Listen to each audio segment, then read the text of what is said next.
சிறு கஷ்டம் என்று வந்துவிட்டாலே வாழ்வில் மனம் தளர்ந்து விதியை காரணம் காட்டும் பலர் மத்தியில் இளம் வயதில் திடீரென தைராய்டு கேன்சர் என கண்டறியப்பட்டு அந்த சோகத்திலிருந்து மீள்வதற்குள் தனக்கு பக்க பலமாய் நின்ற தம்பியின் மரணம், அதனைத் தொடர்ந்து வியாபாரத்தில் திவால் ஆகும் நிலை என இப்படி பல இன்னல்கள் என்றால் தாங்குவீர்களா?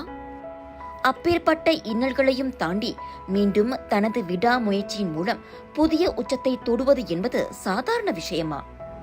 அப்படிப்பட்ட உச்சத்தை தொட்டவர்தான் பிரபல தொடர் இந்தியா கேட் உணவகத்தின் உரிமையாளர் சரவணன் சுப்பிரமணியம்.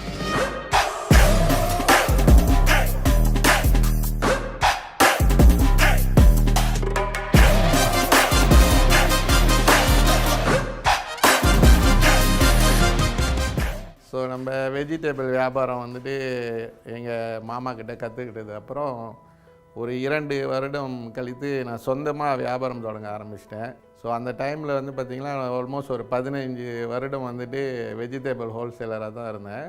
ஸோ அந்த 15 வருஷம் காலகட்டத்தில் பார்த்திங்கன்னா நம்ம பசாபுரம் ஸ்லாங்கூரில் one of the top salesman நம்ம வந்துட்டு அங்கே பிஸ்னஸ் மேன். 2008 இருக்கும்னு நினைக்கிறேன். ஸோ எனக்கு திடீர்னு த்ரோட் கேன்சர் டயக்னோசிஸ் பண்ணிட்டாங்க.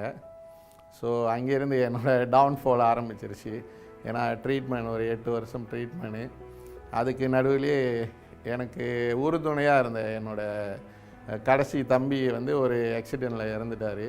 பால்மரம் வெட்டிய பெற்றோர்களின் 2வது மகன்தான் சரவணன்.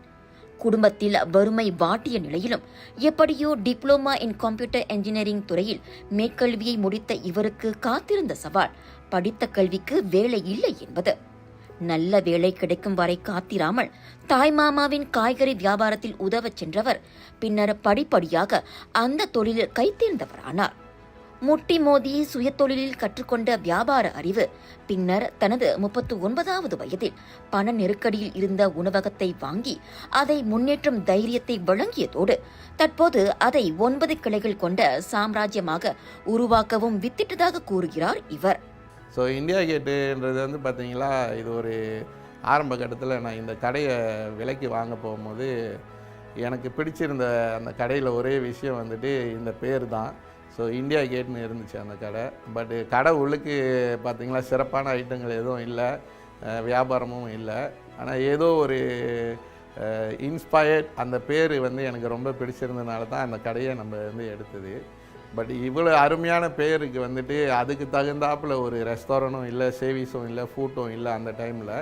ஸோ நான் எடுத்ததுக்கப்புறம் அந்த இந்தியா கேட்டுன்ற பேரை வந்து பெருசாக ஆக்கணுன்றதுக்காக நிறைய விஷயங்கள் நம்ம செஞ்சோம். ஸோ அதில் ஒன்று வந்து menu changing, customer service, relationship கஸ்டமர்கிட்ட எப்படி பில்ட் பண்ணணும், அடுத்து கடையோட ஆம்பியன்ஸ். ஸோ இப்போதைக்கு நீங்கள் வந்து பார்த்தீங்களா இந்தியா கேட்டுனாலே எல்லோரும் என்ன சொல்லுவாங்கனாக்கா அவங்களோட கடையோட அமைப்பு வந்து ரொம்ப அற்புதமாக அமைஞ்சிருக்குன்னு. ஸோ இதெல்லாம் கொண்டு வர்றதுக்கான ஒரே விஷயம் எனக்கு பிடிச்ச அந்த இந்தியா கேட்டுன்ற பேருனால தான். நான் எடுத்த 2 ஒரு மினி மார்க்கெட்டாக இருக்கட்டும் அல்லது இப்போ இருக்கிற இந்த இந்தியா கேட்டுன்ற ரெஸ்டாரண்ட் முதல்ல ஒரு ஆளுக்கிட்டேருந்து நம்ம டேக் ஓவர் பண்ணும்போதும் நான் பார்த்த விஷயம் வந்து அதை வழி நடத்துனர் வந்துட்டு ஒரு நிர்வாக கோளாறு மட்டுமே இருந்துச்சே தவிர அந்த கடைக்கான கஸ்டமரோ இல்லை வேறு விஷயங்களோ வந்து ஒரு பாசிட்டிவாகவே தான் இருந்துச்சு. ஸோ அது யாருமே ஒரு விஷயத்தை இதுக்கப்புறம் யாரோ ஒரு ஃபெயிலியரு ரெஸ்டாரண்ட்டையோ இல்லை வேறு ஒரு விஷயத்தையோ எடுக்கிறாங்கனாக்கா அவங்க அந்த அனாலிசிஸ் பண்ணி பார்க்கணுன்றது தான் முதல் விஷயம். ஸோ நான் என்னோடய கனவுகள் ரொம்ப பெருசு. நான் 2வது கடை திறந்ததுக்கு அப்புறமே இந்த கஸ்டமரோட வரவேற்பை பார்த்துட்டு நான் பிளான் பண்ணது என்னன்னாக்கா, நான் கூடிய சீக்கிரத்தில் நிறைய அவுட்லெட் திறக்கணும்னு சொல்லி பிளான் பண்ணேன். ஸோ அதுக்காக நான் முதல்ல எடுத்த முடிவு என்னன்னாக்கா, நான் ஒரு சென்ட்ரலைஸ் கிச்சன் வந்து செஞ்சுக்கணும். ஸோ அந்த சென்ட்ரலைஸ் கிச்சன் இருந்தால் மட்டும்தான் நம்ம கஸ்டமருக்கு ஒரே தரத்திலான உணவையும் நிறைய விஷயங்களுக்கு வந்துட்டு நம்ம சென்ட்ரலைஸ் கிச்சனை வச்சுருக்கும் போது நம்மளோட குவாலிட்டியை நம்ம வந்து காப்பாற்றி வச்சுக்கலாம். ஒன் டைமில் நம்ம வந்து எல்லா கடைகளுக்கும் சாப்பாடு அனுப்பிக்கலாம். இந்த மாதிரி விஷயங்கள் வந்து அதில் அமைஞ்சிருந்தாலும் நம்ம அதை முதல்ல 2வது கடைக்கு அப்புறம் நான் ஒரு சென்ட்ரலைஸ் கிச்சனை நம்ம வந்து செஞ்சிட்டோம். ஸோ அதன் மூலியமாகவே தான் இப்போ 9 கடைக்கும் வந்து பார்த்திங்களாக்கா எப்படி இந்தியா கேட் போனால் எல்லா கடையிலையும் பிரியாணி ஒரே மாதிரி இருக்குது, இல்லை ஒரு இலை சாப்பாடு ஒரே மாதிரி இருக்குன்னு பார்த்திங்கன்னா ஒரு சென்ட்ரலைஸ் கிச்சன் மேனேஜ்மெண்ட் பண்ணுறதுனால மட்டுமே. தனது கனவு மொத்தம் மலேசியாவில் 25 கிளைகளை திறப்பதுதான். அதில் அடுத்ததாக இந்தியா கேட் உணவகத்தின் 10வது கிளையின் திறப்புக்கான வேலைகள் நடந்து வருவதாக கூறுகிறார் Saravanan. Everyone can find time now எனும் தாரக மந்திரத்தை கொண்டு தொழில் செய்து வரும் சரவணன் தன்னை மிகவும் பாதித்த ஒரு சம்பவம் குறித்தும் வணக்கம் மலேசியாவிடம் பகிர்ந்து கொண்டார். வேலைக்கு ஆளுகள் பத்தாதனால நானே கடையில் நின்று வேலை செஞ்சுக்கிருந்தேன். ஸோ அப்போ ஒரு கடை முன்னுக்கு நின்றுக்கிட்டு இருக்கும்போது ஒரு அப்பா வந்து தன்னோட பையனை ஒரு மோட்டார் பைக்கில் ஏற்றிட்டு வந்து ரொம்ப நேரம் கடை முன்னுக்கே நின்றுக்கிட்டு இருந்தார். நானும் நின்று பார்த்துக்கிட்டே இருந்தேன். அவர் மேலே வர தயக்கப்பட்டுக்கிட்டு கீழே நின்றுக்கிட்டு இப்படியே இருந்தார். அப்புறம் நான் படியில் இறங்கி போய், அண்ணா உங்களுக்கு என்ன தேவைப்படுது, ஏன்னா எங்கேயே நிற்கிறீங்க அப்படின்னு. இல்லை சார், நான் வந்து 40 ரிங்கிட் தான் வச்சுருக்கேன். என் பையனுக்கு கடையில் சாப்பிட்ணுன்னா கடை ரொம்ப பிரம்மாண்டமாக இருக்குது, நான் எப்படி வந்து சாப்பிட்றதுன்னு எனக்கு தெரியல அப்படி சொல்லிட்டுன்னு. நீங்கள் கவலைப்படாதீங்க, நீங்கள் போய் சாப்பிடுங்க, உங்களுக்கு என்ன வேணுமோ அப்படின்ட்டுன்னு. நான் அடுத்த கட்ட வேலையில் மறந்துட்டேன் அவரை உள்ளுக்கு அனுப்பி விட்டதில்ல. ஐயா, நான் 40 ரிங்கிட்டில் வந்துட்டு நல்ல இலை சாப்பாடும் என் பையனுக்கு ஜூஸு பிரியாணி எல்லாமே சாப்பிட்டுட்டேன் ஐயா, நீங்கள் ரொம்ப நல்லா இருக்கணும் அப்படின்னு ஒரு வாழ்த்திட்டு போனார்.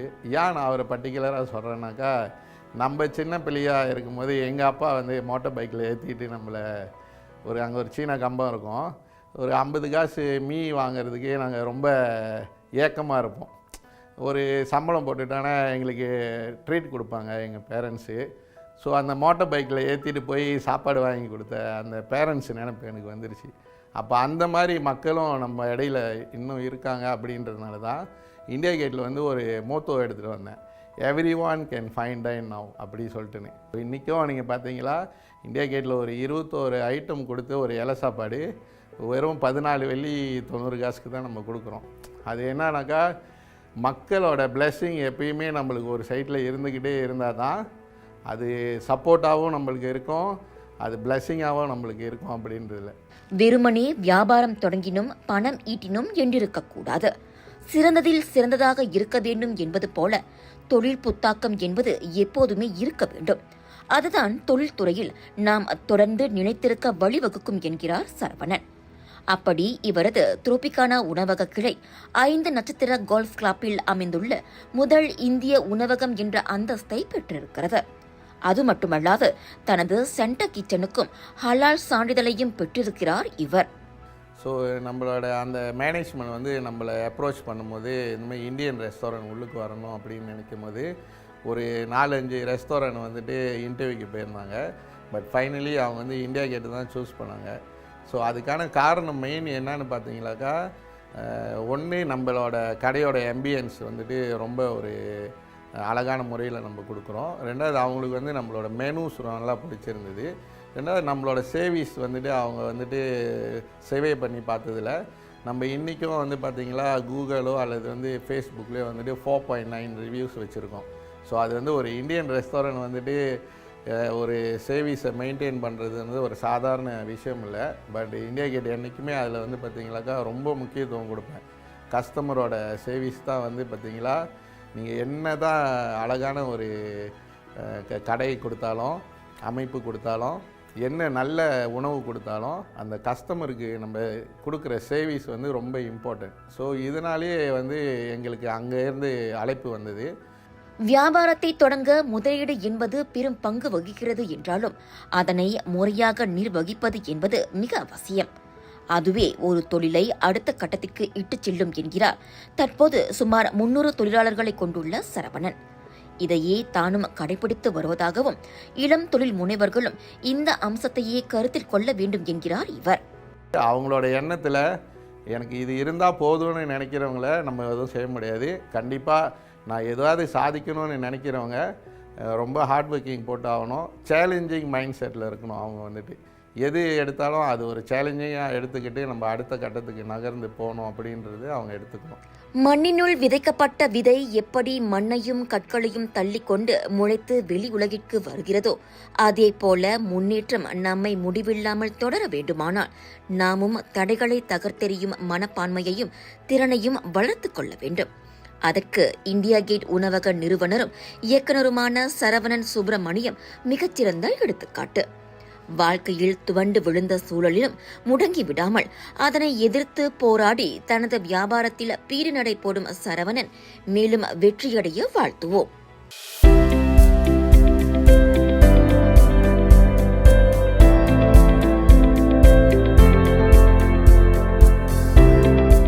மனதின் இருள் அகலட்டும், அன்பின் ஒளி பெருகட்டும், வெற்றிகள் மலரட்டும், மகிழ்ச்சி எங்கும் பெருகட்டும். எங்கள் இனிய தீபாவளி நல்வாழ்த்துக்கள்.